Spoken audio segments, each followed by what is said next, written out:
દોસ્તો જય જોહાર. જય જોહાર.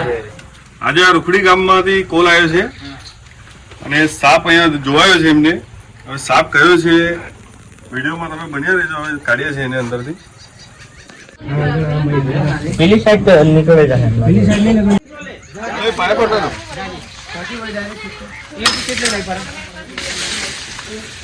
દોસ્તો પબ્લિક તમે જોઈ રહ્યો છો. પબ્લિક કેટલી શોર કરી રહી છે.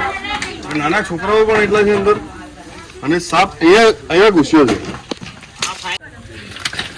બાંધેલું છે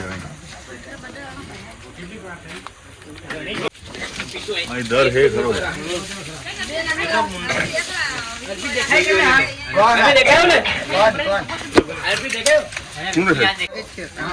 ફ્રેન્ડ માંડે તો મળી જગ્યા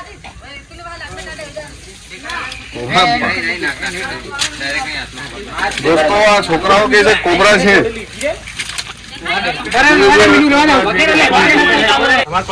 દોસ્તો આ ઘરમાં સાપ ઘૂસેલો છે.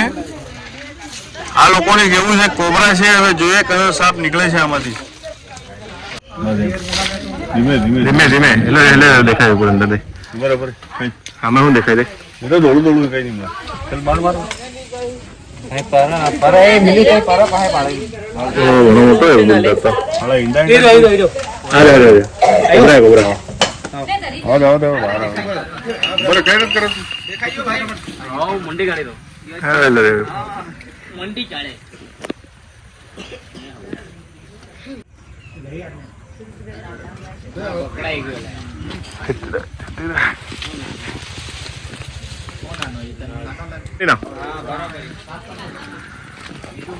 બરાબર.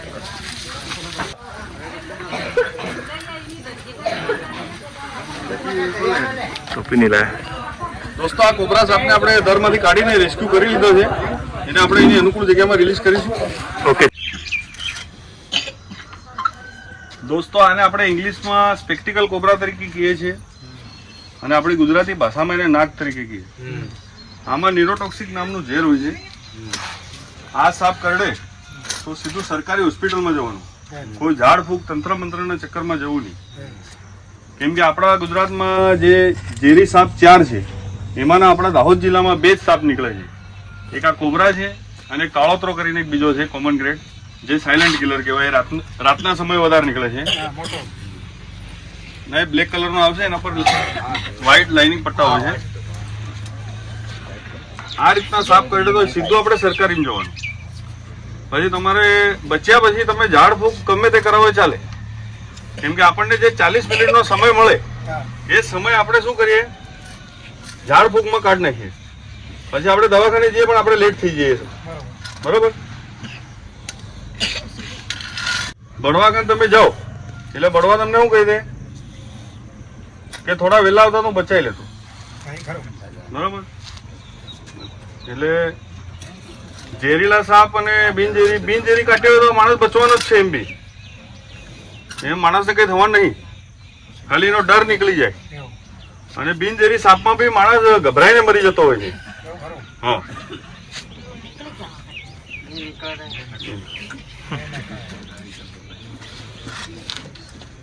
લાડો વાળો છે.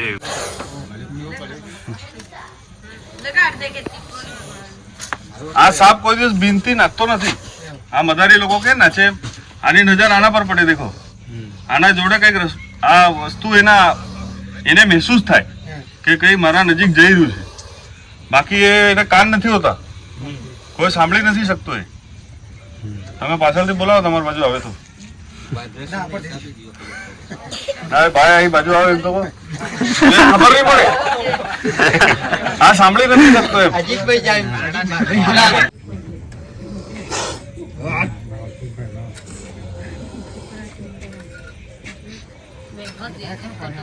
આ સાપ ગભરાઈ જાય ને તો આપણને ડરાવવા માટે આ ફેણ અંદર કરે. ખાલી થાય ને કાટે ને તો જ ઝેર છોડે. બાકી ઝેર નહીં છોડે.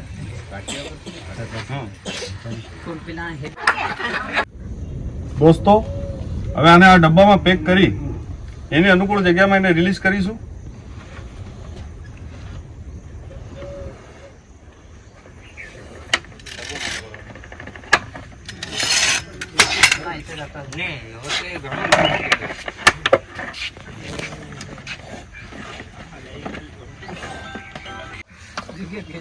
અરે એનો નાક ડબ્બામાં ઘાલીને ફોન કરે એને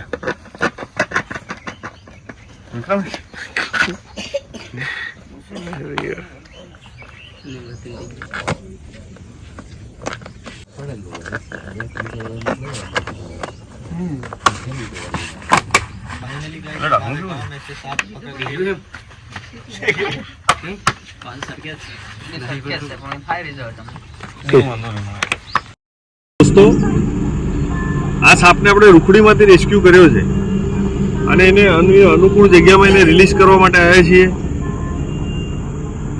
એને હવે ડબ્બામાંથી બહાર કાઢું છું.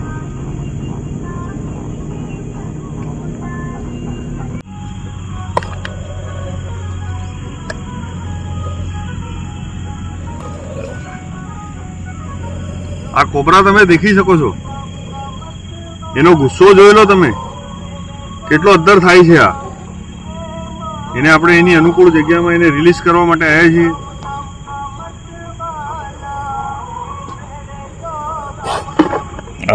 થઈ ગયા કાળી વસ્તુ પર ટોપી પાડો. દોસ્તો આ સાપ તમે જોઈ લો, આ કાઢવા માટે આને ડર લાગે ને, કોઈ પણ સાપ જબરદસ્તી નથી કાઢતો. એને આપણે છેડછાડી કરીશું તો જ એ કાઢે છે. આ જોઈ લો તમે,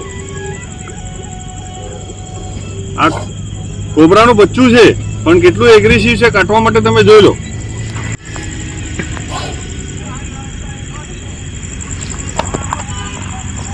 એને હવે જવા દઈએ એની અનુકૂળ જગ્યામાં.